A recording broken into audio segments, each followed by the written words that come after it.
La lectura va a estar en Romanos, capítulo 11. Y vamos a lectura desde el versículo 33 hasta el versículo 36. Le vamos a dar lectura en el nombre de nuestro Señor Jesucristo. Amén. Dice: Oh profundidad de la riqueza de la sabiduría y de la ciencia de Dios, cuán insondables son sus juicios e inescrutables sus caminos. Porque ¿quién entendió la mente del Señor? ¿O quién fue su consejero? ¿O quién le dio a él primero para que le fuese recompensado? Porque de él y por él y para él son todas las cosas. A él sea la gloria por los siglos. Amén. Amén. Padre bendito, le rogamos, Señor, en esta tarde que usted abra nuestro entendimiento, Amén, Señor, Señor. que usted abra nuestro corazón, nuestra mente, Amén. nuestro ser, Señor, Amén. para poder aprender de su palabra, Señor. Amén. Que todos seamos, Señor Jesucristo, edificados en ella, Señor. Y así como decía la coordinadora, Señor amado, que por favor podamos admirar, Señor, ser hacedores de su palabra, Señor Jesucristo. Gracias por este tiempo y su misericordia, mi Dios, en el nombre de su Hijo Jesús. Amén. Bueno, mi hermano, yo no voy a redundar sobre todo lo que hemos visto en Romanos, pero sí hay que hacer la salvedad con lo que venía diciendo al principio. De que hoy día terminamos un capítulo especial, que es el capítulo 11, ¿ya? Va a sonar lógico, para comenzar el capítulo 12, pero lo que pasa es que aquí se hace una división, ¿ya? En lo que es el libro de Romanos. Lo que nosotros venimos leyendo, desde el capítulo 1 hasta el capítulo 11, ya de lo que Pablo expresa acá, si ustedes hacen un recuento para atrás, a lo mejor se van a acordar quizás de los títulos o de algo que se haya predicado, ¿ya? Recuerda que al principio nosotros vemos la condición del ser humano tan deplorable, ¿cierto? O sea, de que prefirieron adorar a lo creado, ¿cierto? Y se hicieron imágenes, ¿cierto? De todas las cosas que a lo mejor podían ver con sus ojos. Un hombre deplorable, de alguna forma. Y después vemos en la continuación de la lectura del libro de Romanos, no sé si estarán en orden o no, pero vemos que está la justificación por fe, ¿cierto? Vemos el ejemplo de Abraham, vemos también la condición de Israel, vemos la condición de los gentiles, ¿cierto? Vemos como todo el plan de salvación, en resumidas cuentas. Vemos como Dios de alguna forma ve al ser humano completo en su condición más deplorable, pero también hace un escáner a la vida del pueblo de Israel, ¿ya? De venir a ser un pueblo escogido, de venir a ser un pueblo elegido de Dios, un pueblo especial de Dios, pasa por una ceguera total, ¿ya? Y no solamente para el pueblo de Israel, sino que el mundo completo estaba metido en este hoyo, ¿cierto? En este barro, en este lugar sucio. Después cuando nosotros pasamos como de toda esa fase inicial, en donde se habla básicamente de la salvación, de la condición del hombre, de la condición de Israel, de la condición del gentil, del ser humano en general, y de la grandiosidad del Señor mismo, llegamos a los capítulos 9, 10 y 11, que se ha hecho foco de que se habla de la condición de Israel, ¿ya? Capítulo 9 del Israel de antes, ¿cierto? Capítulo 10 del Israel actual y capítulo 11 del Israel futuro, ¿ya? Donde Dios le cumple las promesas a su pueblo, al pueblo de Israel, ¿ya? En donde lo salva, ¿cierto? En donde lo toma nuevamente y en donde lo restaura, ¿ya? Entonces nosotros llegamos aquí a leer nuevamente el versículo 33 en adelante y vemos una expresión de Pablo especial, ¿ya? Pablo, después de escribir todo esto, Pablo dice: oh profundidad de la riqueza de la sabiduría y de la ciencia de Dios. O sea, como que Pablo de alguna forma aquí como que se expresa sorprendido de lo que escribió y de lo que Dios mismo le ponía en el corazón para escribir. Porque Pablo mismo no entiende lo que escribe. Pablo no lo alcanza a dimensionar todas las maravillas de Dios. ¿Por qué? Porque póngase a pensar, nosotros actualmente tenemos disyuntivas, ¿cierto? ¿Cuáles son nuestras disyuntivas actuales? De que si Dios elige al ser humano o el ser humano elige a Dios, ¿dónde queda la responsabilidad del ser humano? ¿Cómo Dios va a castigar a alguien si ya lo predestinó, no sé, para hacer un vaso de deshonra? ¿Cómo lo va a predestinar, cierto? ¿Dónde está la responsabilidad del hombre? Entonces hay una serie de cosas que no cuajan en nuestro cerebro, que no cuajan tampoco dentro de nuestra quizá orden teológico, ¿ya? Dicen algunos estudiosos que cuando se ponen a estudiar el libro de Romanos y vemos que de repente hay de estas doctrinas que son paralelas, ¿ya? En donde está la responsabilidad por un lado del hombre y por otro lado está la elección del Señor, como que hacen de repente como un árbol para hacer el estudio, para ver dónde se conectan todos estos puntos. Llega un momento en que no hay cabida en ese árbol de conexión, ¿ya? de que una idea no junta con la otra y la de acá tampoco, y hay líneas que van por distintas partes y no alcanzan a entender la mente de Dios, ¿ya? No alcanzan a entender el plan de Dios. Por eso aquí cuando Pablo llega a este episodio acá, del versículo 33, pero sí que Pablo lo dice de esta manera, y dice, oh profundidad de las riquezas, de la sabiduría y de la ciencia de Dios. Oh profundidad de las riquezas, de la sabiduría y de la ciencia de Dios. Cuando nos ponemos a pensar en la sabiduría de Dios, no alcanzamos a dimensionar cuál es la sabiduría de Dios, ¿ya? Porque con lo único que podemos comparar la sabiduría de Dios es con la sabiduría del hombre. Y la sabiduría del hombre no es nada al lado de la sabiduría de Dios. Cuando nosotros podemos pensar, por ejemplo, en algo sabio o en algo quizás con mucho conocimiento o en algo muy tecnológico, podemos pensar, claro, en el típico cohete que va a la luna, ¿cierto? O con con estos remedios que a lo mejor para curar el cáncer, o con esta nanotecnología que inventan cosas mínimas para que se metan dentro del organismo del ser humano y a lo mejor se comen algunos tumores, ¿cierto? Hay otros aparatitos muy chiquititos que sirven también para meter dentro del cerebro y tratar de quitar ciertos coágulos. Entonces, vemos que, claro, ahí detrás de eso hay cierta sabiduría. Pero ¿cuánto más es la sabiduría del Señor? ¿Cuánto nos ha costado a nosotros, como seres humanos, crear esta tecnología, miles de años, limitada, imperfecta, que nosotros pensamos que ya llegamos a una nueva versión del ser humano, cuando al Señor le costó simplemente decirlo, hablarlo y hacer todo? Cuando vemos la complejidad que tiene un insecto, cuando vemos la complejidad que tiene la Tierra misma, de que tenga una capa de ozono, de que tenga una atmósfera, de que dentro tenga oxígeno, de que no hay ningún otro planeta cercano habitable, de que vemos de que la distancia es la ideal también para subsistir, de que vemos de que no alcanzan a entrar los rayos ultravioleta a la Tierra, si no estaríamos todos cocinados. Sería similar a como si alguien lo metiéramos dentro de un microondas, si no estuviera esta protección de parte del Señor.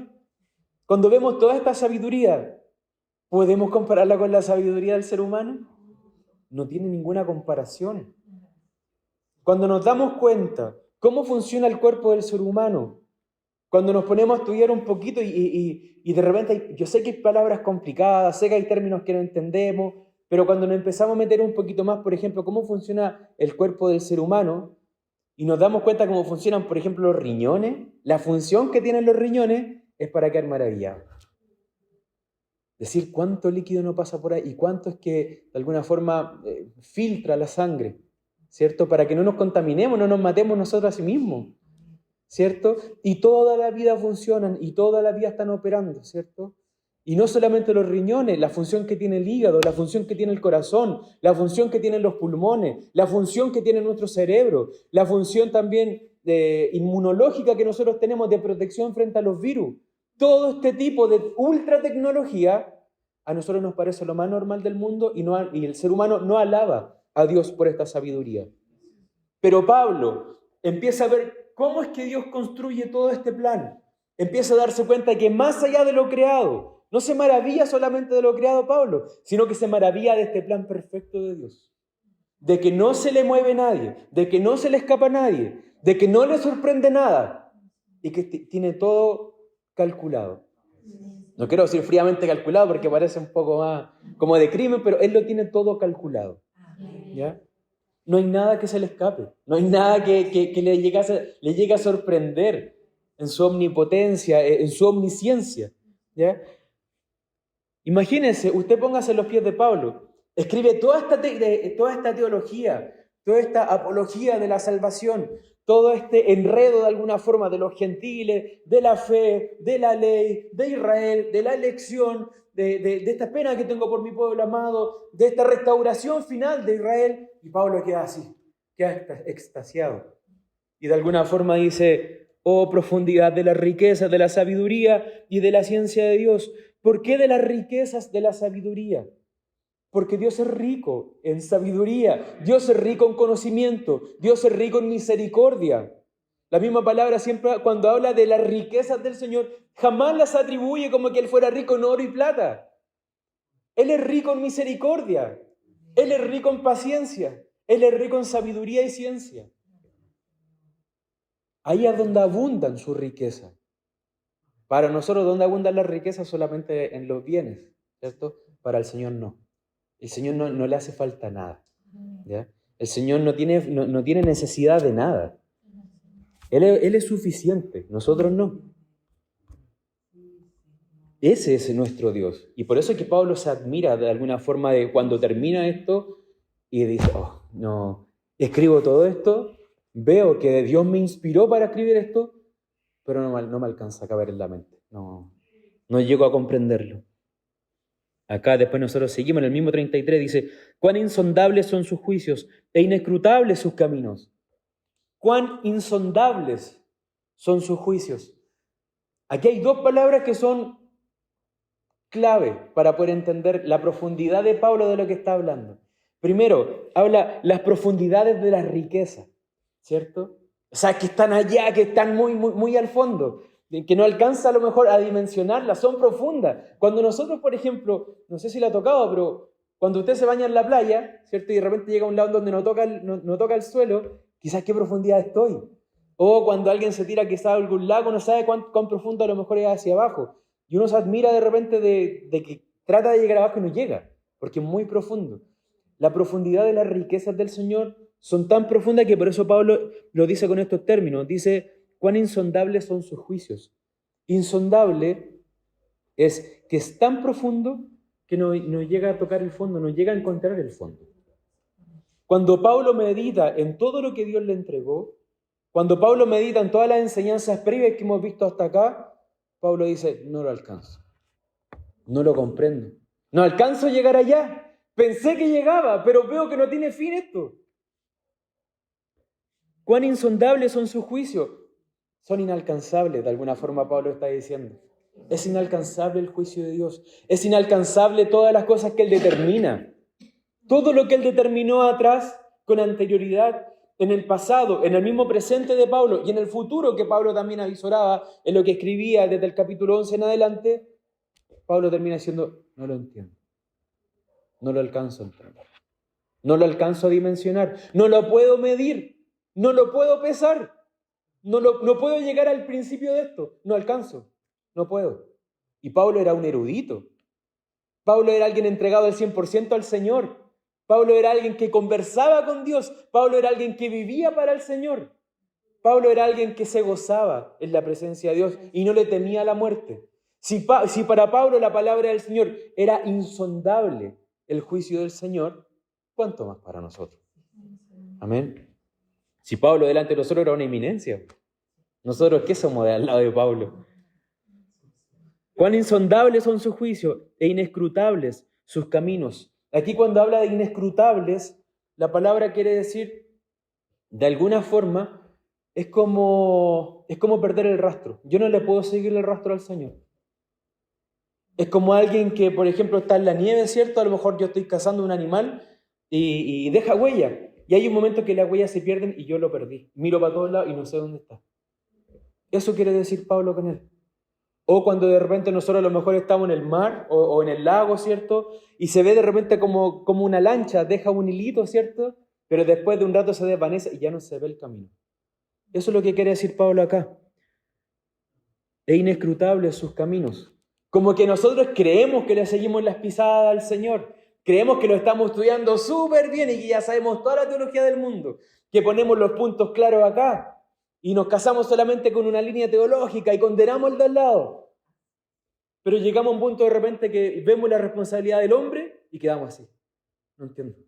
Y ellos siguen con sus pisadas. Algunas huellas se las inventan ellos mismos. Pero es imposible seguir a Dios.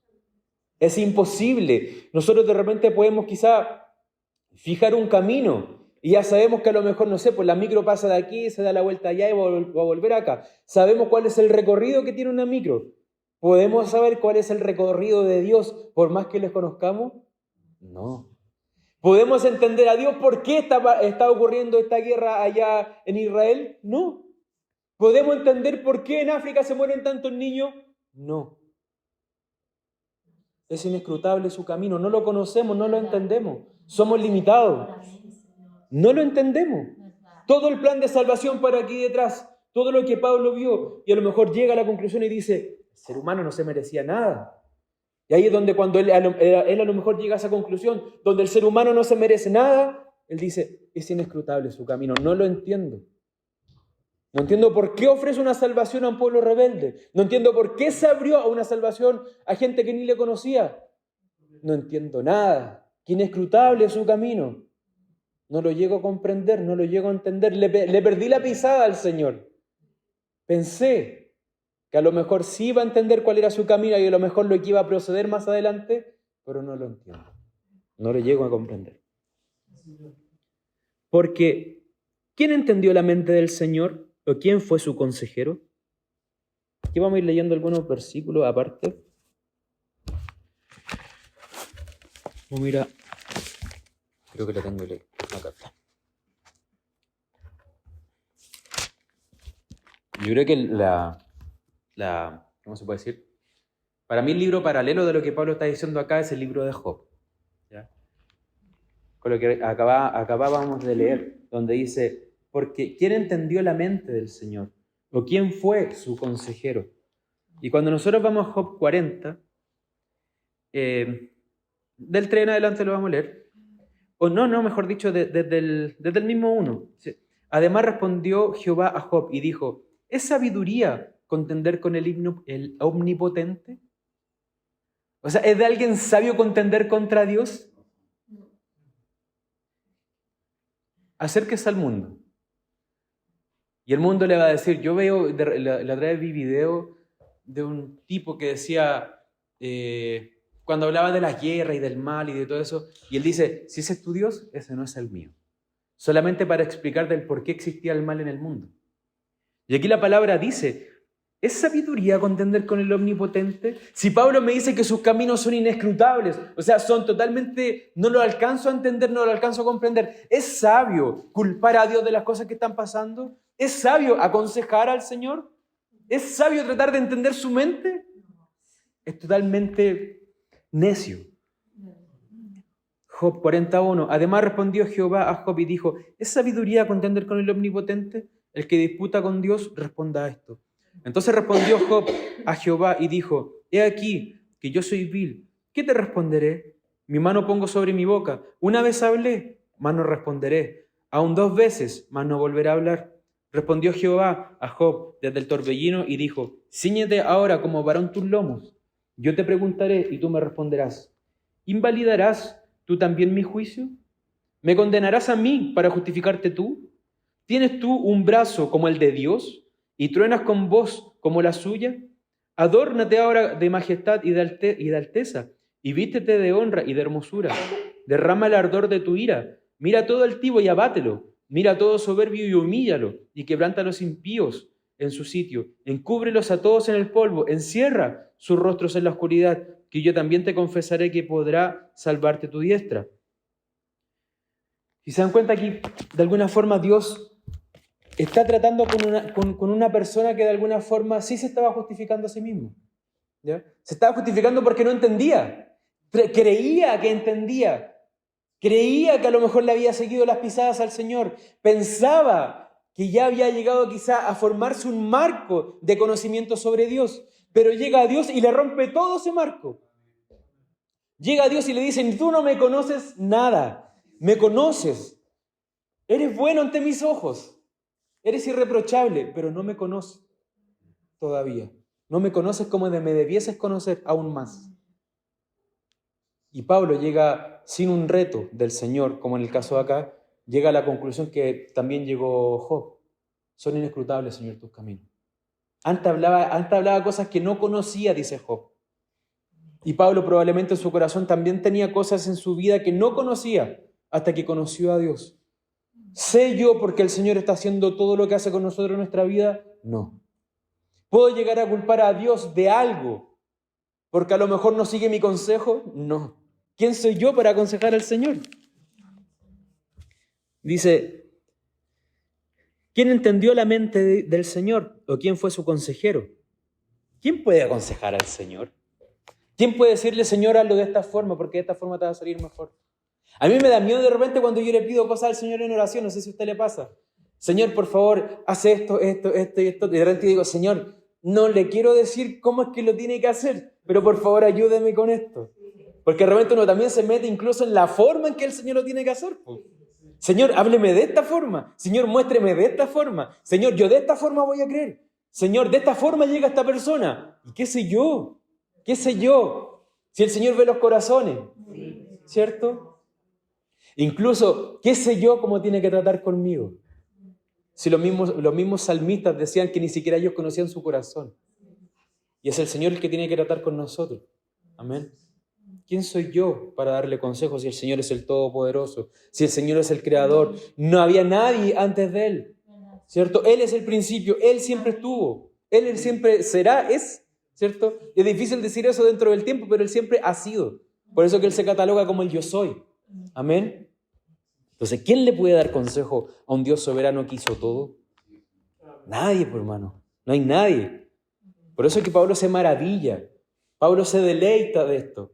Pablo de alguna forma, escuchaba a varios predicadores, pero me quedaba algo de su gel, que él decía que cuando Pablo está escribiendo, o algo así decía, cuando Pablo está escribiendo, Pablo no es de esos teólogos fríos que de alguna forma analizan a Dios de forma fría, estudiosa solamente, sino que Pablo está escribiendo, ¿cierto?, sobre la grandiosidad del Señor, y llega a un punto en que no puede seguir escribiendo como teología, sino que tiene que adorar en este momento, y Pablo aquí está adorando. Se dice que esto es un cántico. Pablo está adorando a Dios porque como que de alguna forma se asombró del Dios que él está sirviendo. Se asombró del Dios que se le acercó. Se asombró del Dios que le rescató. Son inescrutables sus caminos. Él era un fariseo. ¿Cuándo ese fariseo iba a pensar que en algún año más iba a estar sirviendo al Señor? ¿Cierto? No vestido con sus trajes grandes, pomposos, sino que a lo mejor simplemente con trapo. Amigo de los cristianos, de los que miraba de lejos. Inescrutables son sus caminos, por hermano. No le pudo seguir las pisadas. ¿Podemos seguir las pisadas nosotros? ¿Podemos aconsejarlo? ¿Entendemos la mente de Dios? No. Nada. Por más que el hombre estudie teología, por más que el hombre hable 1000 lenguas, por más que el hombre profetice muchas profecías dadas por el Señor, no le conoce nada. No le conoce nada. Cuando lleguemos ahí al cielo, no es que va a llegar un momento en que digamos, ya conocí todo al Señor. Él es infinito. Él es infinito. Es esa profundidad, ¿cierto? Inalcanzable, que jamás vamos a llegar allá. Vamos a pensar que vamos a la mitad y nos vamos a dar cuenta que no hemos ni empezado de conocer al Señor. Y eso que es la eternidad. Entonces, no es algo, hermano, que finalice ahí. ¿O quién fue su consejero? ¿O quién le dio a él primero para que le fuese recompensado? ¿Quién le dio a él primero? ¿Para que nos recompense a nosotros? ¿Para que me recompense a mí? ¿Fui yo que le di primero algo a él? ¿O fue él que me dio todo a mí? Hermano, el Señor le da todo. Amén. Le da la vida. Amén. Le da su emoción. Porque es algo rico emocionarse, ¿cierto? Es algo rico llorar por el Señor. Es algo rico también el poder emocionarse de su familia, de sus hijos, de los logros que a lo mejor puede alcanzar. Todo eso se lo dio el Señor. Sus manos para trabajar, sus pies, sus oídos, el que se sienta bien hoy día. El aire que respiramos, el trabajo que tiene, donde está viviendo hoy, Él se lo dio, todo. ¿Le podemos reclamar algo? ¿Yo le di algo a Él antes de eso? Podemos decir, sí, yo me comprometí con el Señor y le entregué mi tiempo, le entregué mi vida. Pero déjeme decirle de que esa vida la compró el Señor en la cruz. Entonces al final, ¿qué le dimos? No le hemos dado nada. ¿Le podemos reclamar algo? No le podemos reclamar nada. Nada, hermano, nada. No le podemos reclamar nada. ¿A quién le dio a él primero para que le fuese recompensado? Nada, hermano. Por eso que, vuelvo a repetir, sus caminos son inescrutables. Cuando lleguemos al cielo y el Señor a algunos les entregue, ¿cierto?, sus recompensas que van a ser pasadas por fuego, ¿es merecedor el hombre de recompensa? Y aún así le entrega recompensa. Aún así le entrega recompensa. Entonces tenemos un Dios que no entendemos, hermano. Tenemos un Dios que gracias al Señor no lo entendemos. Porque así todos los días se renueva nuestro conocimiento de Él. Todos los días encontramos de que Dios se agranda, de que no se achica y tampoco de que lo tenemos que limitar. Los dioses del mundo sí tienen sus limitancias. Por ejemplo, los dioses del mundo, los de la antigüedad, algunos eran dioses, era el dios del sol, era el dios del rayo, era el dios de la fertilidad, era el dios de la lluvia, era el dios de la tierra, y esa era su función y esa era su limitancia. No iban más allá porque después se ocupaba el otro dios. El Dios que nosotros tenemos se renueva ese conocimiento día a día. Lo que pensábamos conocer hoy de Dios no es que cambie mañana, sino que se agranda. Se agranda. Lo que usted conocía de Dios cuando llegó al Evangelio y llevaba un mes, no se compara con los años que lleva ahora. El Dios que conocía en ese momento es totalmente diferente de lo que usted conoce del Dios actual. ¿Es más grande o es más chico? Es más grande. ¿Es más terrible o es más pasable? Es más terrible. Es más terrible, hermano. Porque vemos que Dios tiene poder para todo. ¿Es más amoroso o menos amoroso? Más amoroso. ¿Es más compasivo o menos compasivo? Más compasivo. Es más terrible y más compasivo. ¿Cabe en nuestra mente eso? No lo entendemos. Pablo sigue. Aquí yo tenía algunos textos.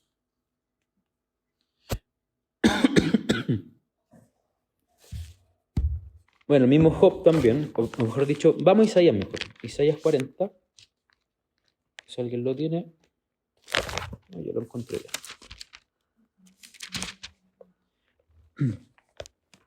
Isaías 40:13 dice: ¿quién enseñó al Espíritu de Jehová o le aconsejó enseñándole? O sea, aquí hay una referencia, pero una evidencia súper clara de que lo que está diciendo Pablo no es que se le haya ocurrido en ese momento. De hecho, es una referencia de Isaías, ¿ya?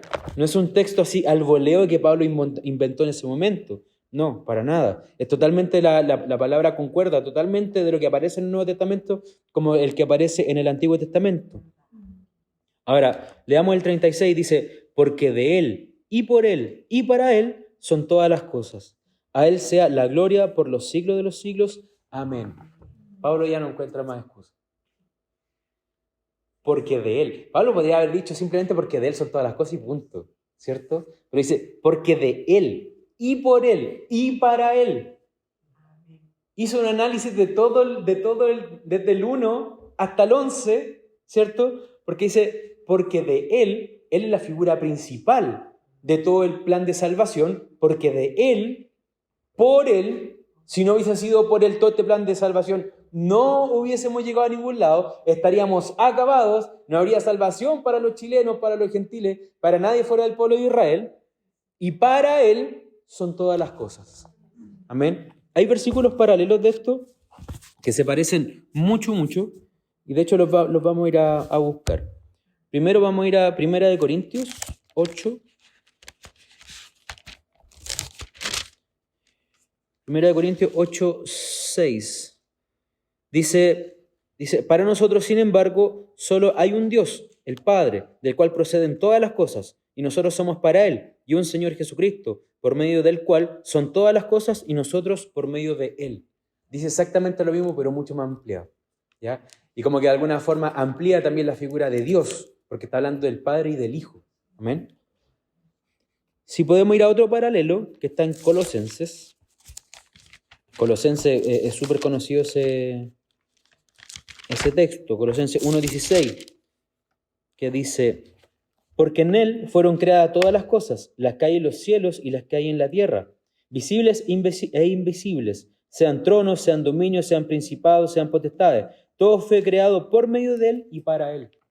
¿Se dan cuenta que es la misma esencia? De que todo de alguna forma fue creado por medio de Él, por Él y para Él. Amén. Entonces, primero, en el Señor Jesucristo nosotros en Él tenemos el mediador. En Él se produce la eterna elección de los salvos. En Él se cancela toda la demanda de la condenación para el creyente. En Él se alcanza la herencia. En Él se recibe la adopción de hijos. En Él se tiene la esperanza. En Él el pueblo de Israel será restaurado. En Él nosotros seremos salvados. Todo en Él. Amén. Por eso Pablo, hermano, y vuelvo a repetir, se sorprende de todo lo que escribe. y llega a esta declaración de adoración. Amén. De llegar a decir este cántico prácticamente, Pablo canta esto y habla de las profundidades del conocimiento y de la riqueza de la sabiduría de Dios. No lo alcanza a dimensionar, no lo alcanza a entender, pero sabe que está ahí, sabe que hay un Dios que no llega a entender, sabe que hay un Dios que tuvo un plan de salvación y se está cumpliendo al pie de la letra, sabe que no se le escapa nada y que Dios es muy sabio, hermano. Usted puede, eso pensaba yo en la semana, y yo decía, qué increíble, porque yo decía, cuando yo tenía solamente un hijo, una hija, mi amor estaba dedicado para mi hija, ¿cierto? Y cuando uno llega a tener 2 hijos, uno piensa que el amor se divide, pero el amor se multiplica. Si yo a la Amanda la amo a 100, a la Magdalena también la amo a 100. Y ahora que voy a tener 3, va a ser otros 100, ¿cierto? Si Dios quiere. ¿Cuánto más el Señor? El Señor no se divide para nosotros. El Señor nos entrega su 100% a cada uno de nosotros. Para nosotros su amor es al 100%, su dedicación es al 100%, su cuidado es al 100%,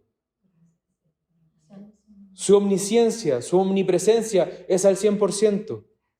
Ni yo puedo hacer eso con mis hijas. Las tengo las 2 al frente, pero una se me escapa porque estoy mirando a la otra y esta se pega con la tele, esta se cae, ¿cierto? Porque la perdí de vista. Con el Señor no. Con el Señor no pasa desapercibido nada. Sabe cuando tropiezo, sabe cuando hay una tentación, sabe cuando alguien me quiere hacer daño, sabe cuando alguien me quiere asaltar, sabe cuando voy a sufrir un accidente y tiene poder para librarme, como tiene poder de que yo pase por eso. No se le escapa nada.